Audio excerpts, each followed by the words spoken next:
Hey everyone, how you doing? This is Ahman Green, Green Bay Packers all-time leading rusher, and you're watching Packers Total Access Live, your daily source for Packer content. Go Pack, go!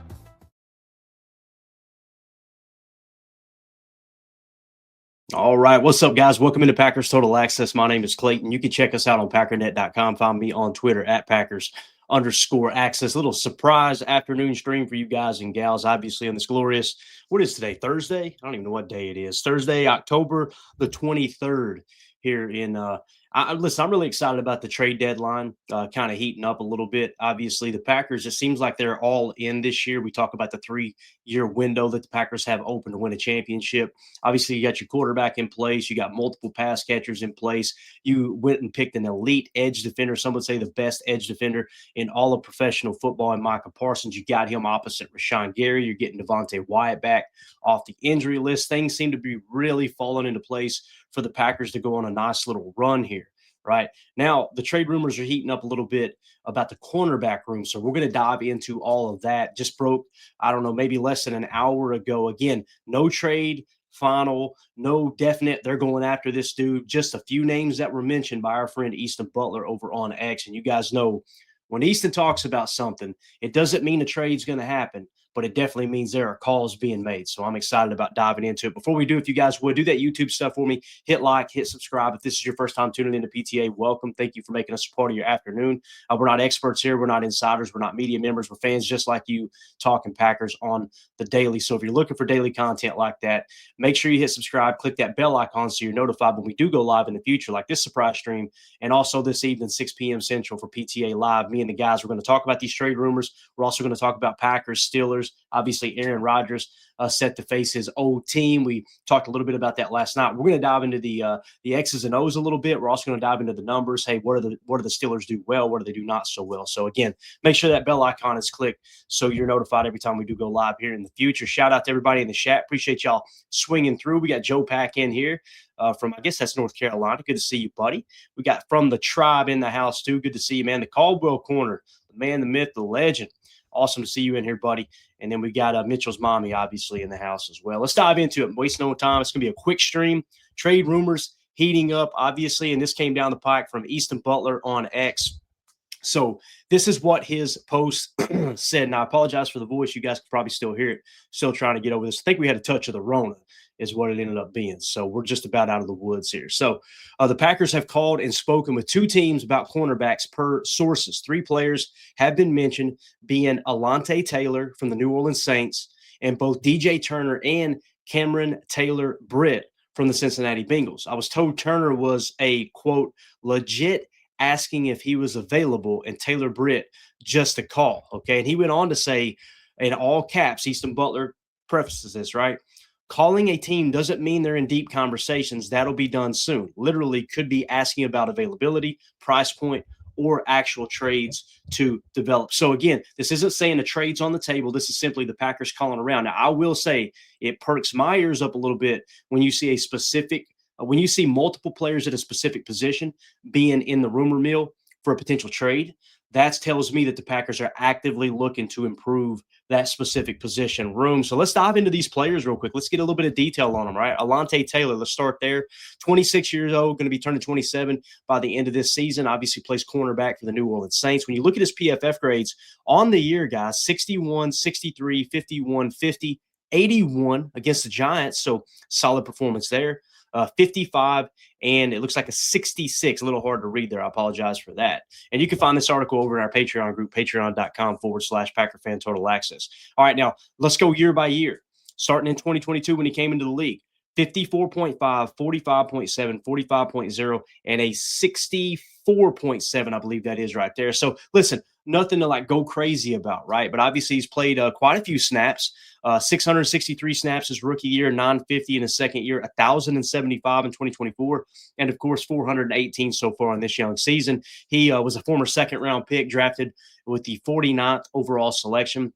and he went to the University of Tennessee. So he played for an SEC program, obviously right down the road from where I live here in Northeast Tennessee, and 6 foot 199. So just someone to kind of keep your eye on there. Moving along, DJ Turner. This is the one that really got my attention, guys. Another former second round pick, 61st overall pick. Okay, 5'11", 180. 4.26 40 speed. All right, let's talk about real quick. Let's back up. All right, we don't have a 40 time for Alontae Taylor, but DJ Turner, a burner, 4.26, played for another huge program in the Michigan Wolverines. He was drafted in 2023, like I said, second round pick by the Cincinnati Bengals. This is the one that piques my interest the most, and I don't know what the asking price would be. Typically, when you're looking to get rid of a player that you drafted in the first 3 rounds, you're kind of looking to flip that pick and at least get equal or better value out of it. So I don't know how serious these talks would be right here. His PFF grade 69, 52, 56, 55, 72, 91, and then 84. So here lately, he's continued to ramp it up, right? And we obviously seen him against the Packers there when we faced the Bengals. He graded out a 91.5 in that game, 61 snaps. So again, he's played a ton of reps this year as well. Now, it is worth mentioning, there goes the voice. This is why you don't go solo when you got the Rona, all right? So he does play outside corner, all right? That's worth mentioning. And the previous mention, Alontae Taylor, looks like he played slot corner. So that is definitely worth mentioning there. So again, a little bit of versatility between the two, I believe, but DJ Turner is the one that really, really, really grabs my attention here, okay? Again, solid PFF grades starting in 23, 51, 67, 76. So he's gotten better every single year. You're talking about a player that continues to ascend to a higher level. Really, really solid performance so far. Next, you've got Cam Taylor Britt, all right? And he is playing for the Cincinnati Bengals, 5'11", 202, no 40 time there. You guys, I'm sure, can find it online. Former second-round pick, 60th selection overall. So what you're seeing here are 3 second-round picks that they're, asking about. The reason that's interesting to me, it tells me that if another team took him in the second round and Goody's showing interest, if indeed he is showing interest in these potential players, what it tells me is he may have had a first-round grade on them, right? You may be looking to get value like, hey, what if they would take a third or a fourth-round pick for a player like this that we had a first-round grade on and we can get the maximum out of them? That could be the case. But when it comes to Cam Taylor Britt on the year, 35, 86, 35, 59, and 54. Now, in terms of season grades, 56, 64, 63, and 54. So nothing really to write home about, right? So again, when you look at those 3 players that they're potentially interested in, DJ Turner is the one that really grabs my attention, right? He's the one, according to PFF, this looks like a solid prospect. You've got elite athleticism there with the 4.2 40 speed. The other guys obviously aren't listed. He's grading out well at PFF. You're looking for multiple boxes to be checked. He was worthy of a second-round pick. That says a lot in itself, right? So something else to keep an eye on there. Now, let's look at the Packers' current DB room, okay? And I included, excuse me, the safeties in this because Javon Bullard is still listed as a safety on all the websites. So I wanted to make sure that he was in the picture here as well. So currently at the cornerback position, Carrington Valentine is grading out as your best corner at a 72.9. Keyshawn Nixon has dropped to a 68.7. Still not a horrible grade. That's the 27th best cornerback in the league. And then you got Nate Hobbs in the 60th spot with a 59.3. And then Javon Bullard being your slot corner at a 58.8. So again, when you look at our cornerback room, there's still something to be desired, right? Now, listen, I think that Keyshawn Nixon has played really good ball this year. We've been very vocal about it. You shouldn't just look at the PFF grades and go, okay, that's who the player is, right? You want to look at other statistics. What's their passer rating when targeted? How many PBUs do they have? Keyshawn has checked the boxes in most of those, but here lately, I will say it's I don't think it's a coincidence that we just got through watching the tape. We just did Chalk Talk on the previous game there in Arizona, right? And to me, it looked like Keyshawn struggled a little bit. Now, that doesn't mean you're looking to get rid of Keyshawn. That doesn't mean you're going to bench Keyshawn. But when you had a guy who was really, really excelling just a couple games ago, he hits a little bit of a rut, and then maybe it kind of puts a bigger focal point on one position group like the cornerback room.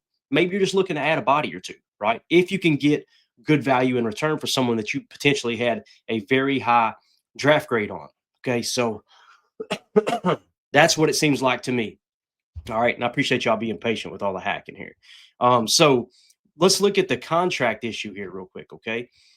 So who is under contract to return next year? Next year, starting in 2026, obviously focus on this left column right here. What we got returning is Keyshawn Nixon for 1 more year. Nate Hobbs, we've got under contract for the next 4 more years, or I'm sorry, this year, including 3 more years. But again, keep in mind, we talked about the structure of that contract. You can get out after 1 year if you want to. I'm not saying they should do that. I'm not giving up on Nate Hobbs. I think Nate Hobbs has been kind of behind the 8 ball all year long because he got hurt in camp. You guys remember he missed a couple games. If I remember correctly, he missed maybe the first game or two, however many games it was. And I think he's trying to get ramped up. You got to understand it's a new scheme. It's a new system he's trying to learn. He's trying to play outside corner as opposed to slot that he played the majority of the time with the Raiders. So I think I'm giving a little bit of grace there. Okay. So again, it doesn't mean he's going to be a great player. It doesn't mean he's a bum.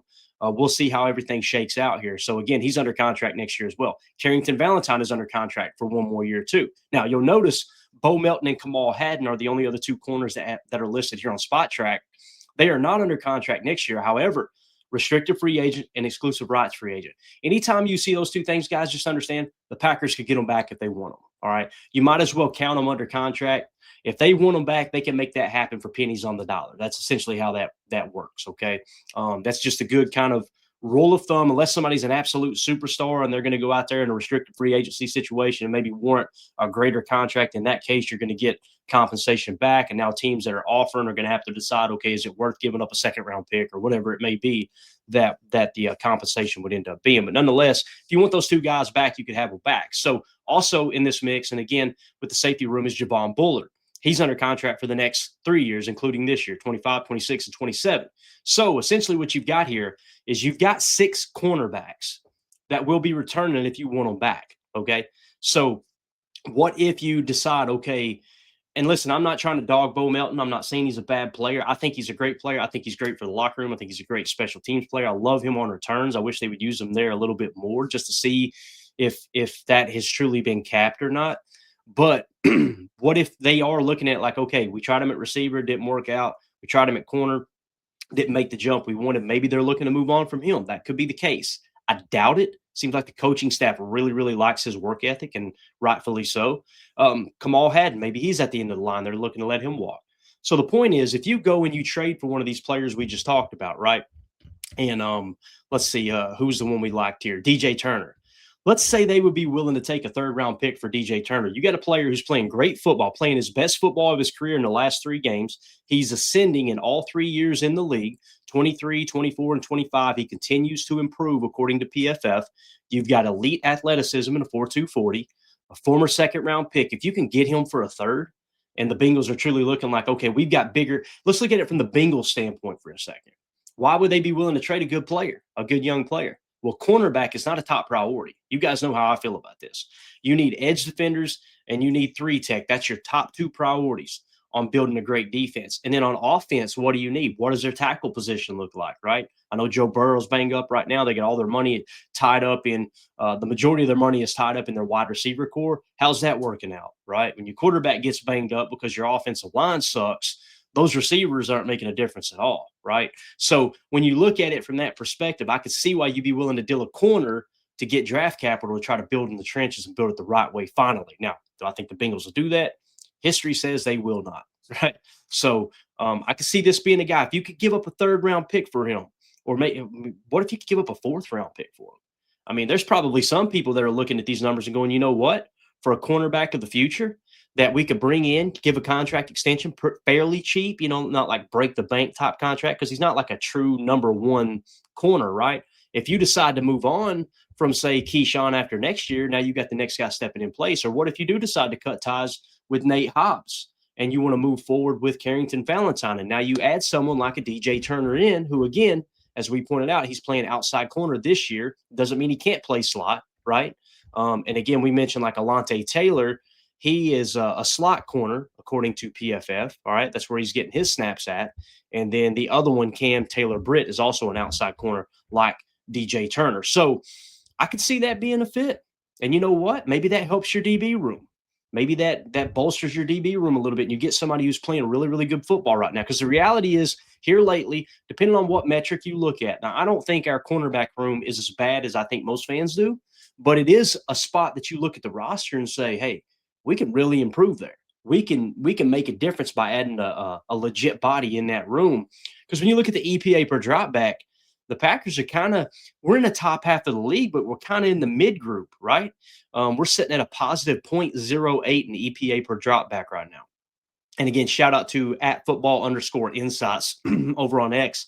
Excellent follow. They provide this graphic every week showing the coverage breakdown in terms of how often you run zone, man, cover 3, cover 4, cover 1 man, all that good stuff. So EPA per drop back, you got some room to improve, right? You look at the PFF grades like we just talked about, and there's still some room to improve, Carrington Valentine needs to be on the football field, guys. We seen it last year. He was tied for the lead in the cornerback room in interceptions with 2. Both of those interceptions came in the red zone, which crucial times. And I know you hear 2 interceptions. All right, what's so great about that? When you take the ball away as a team is about to score on you, and we know how many games came down to the wire last year, just like they are this year, it's huge, man. Those type of players, the moment's not too big for them. They can make a play at the biggest point of the game, and I really hate the fact that Carrington Valentine's kind of buried on the depth chart right now. Give him an opportunity. We've seen Nate Hobbs struggle, right? Listen. Forget the contract for a minute. Forget the fact that you signed him in free agency. You know the old saying where it's like, once you make the team, it doesn't matter where anyone's drafted. You put the best 11 on the field, any given drive, whether it's on offense or defense, right? Forget the draft position. Forget the contract. Put the best players on the field. We know that's not the case. I'm simply saying I wish it was so we could see what we truly have in Carrington Valentine. How many times is he going to show us that he's better than the guys that are starting over him from time to time? And it just so happens that Keyshawn plays his best ball on the outside as the left cornerback, right? Well, Carrington Valentine plays his best ball on the outside as the right cornerback. That's where Nate Hobbs is playing in our nickel 4-2-5 in our base right now. So the only thing in terms of should we put Nate Hobbs on the field in the slot? It sucks because you see Javon Bullard play his best football right now. And I know the score, the 58.8 ain't great, but when you turn on the tape, it seems like he is playing as good as he ever has. So maybe he's starting to turn the corner. You don't want to slow that down. So I can kind of understand, keep Nate Hobbs out there. I would like to see a rotation, me personally. Don't be afraid to take Nate Hobbs off the field. Now, maybe it's something that they see Nate Hobbs as a guy that, look, he ain't going to take well to that, right? That all right, we're going to pull you out for this series and give Carrington Valentine a series, and maybe he'll get upset about it. If that's the case, then maybe he ain't the right guy for the team. I'm not saying that's him. I'm not saying it's anybody specific. I'm just saying in general, you got to get the best guys on the field. And right now, Carrington has shown enough that you need to get him out there. It's only 176 snaps, but also 176 snaps is a pretty good sample size this year. And how many years is he going to do it before you decide, okay, yep, this dude seems legit. I know he's a 7th round pick. You guys know I got to watch him at Kentucky. I thought he was a good player at Kentucky. We drafted him his rookie year. He looked like cheeks. And you guys know I caught it. Look, I want him to pan out. I'm a Wildcat fan. I know some people are making fun of me in the chat right now for that. But and he struggled, took a step back, and then last year, bang. Oh, wow. This dude's a real deal. He was what Coach Stoops referred to at Kentucky as the emotional leader on their defense, and they were having that void they were having to fill when he got drafted. So forget the fact he's a 7th round pick. Give him a shot, man. So again, all of this plays into the same scenario of, do we go out and trade for a corner? I want to know what you guys think in the comments. If you guys are watching this video back later, let me know in the comments. Do you think they should trade for one of these corners? And again, just a quick recap. The corners, Alontae Taylor from the New Orleans Saints, DJ Turner from the Cincinnati Bengals, and Cam Taylor-Britt from the Cincinnati Bengals. All of them fairly young, right? 26 years old, 24 years old. He's just about to turn 25, DJ Turner is. And then 26-year-old, about to turn 27, Alontae Taylor. Let us know in the comments what you think. Do you want them to trade for one of these players? Do you like the cornerback room the way it is? We want to hear from you. Chime in, hop in there. Let's have us a conversation about it. We appreciate everybody joining us on this afternoon stream here. If you would hit like, hit subscribe, and make sure you click that bell icon so you're notified when we go live here in the future. Again, we'll be live tonight, 6 p.m. Central for PTA Live. Going to get the guys' take on this. We're going to dive into Packers Steelers and bring you all kinds of other information. Devontae Wyatt, little spoiler for tonight. Devontae Wyatt back on the practice field, this time in full pads. So we may see number 95 back out there in the trenches in Pittsburgh at Acrisure Stadium. I'm really excited about that. And obviously Christian Watson is, boy, oh boy. Matt LaFleur didn't seem happy at the presser. It's like he's trying to hold him back a little bit, and Christian Watson's not going to be denied. It sounds like he's going to do everything in his power to play on Sunday, and I'm excited about that. So everybody let us know in the comments what you think. Appreciate y'all joining us. We'll see you tonight for PTA Live, 6 p.m. Central on right here on YouTube and on X as well. Also, if you're on X right now, we got a bunch of people watching on X, like, 330 people. Do me a favor. Click on my profile, and you'll see the YouTube link there. If you'll click on that YouTube link, hit subscribe, and click the bell icon, it's much easier for you to communicate, be a part of the conversation on YouTube as well. If you're more comfortable watching on X, it's totally cool. But again, it's just we love the interaction in the comments section over on YouTube. It's just much easier to communicate that way. So just keep that in mind. And yeah, that's it, guys. Thank y'all for tuning in. This is PTA. My name's Clayton. Go Pack, go. Here we go. We're out. Bye, guys.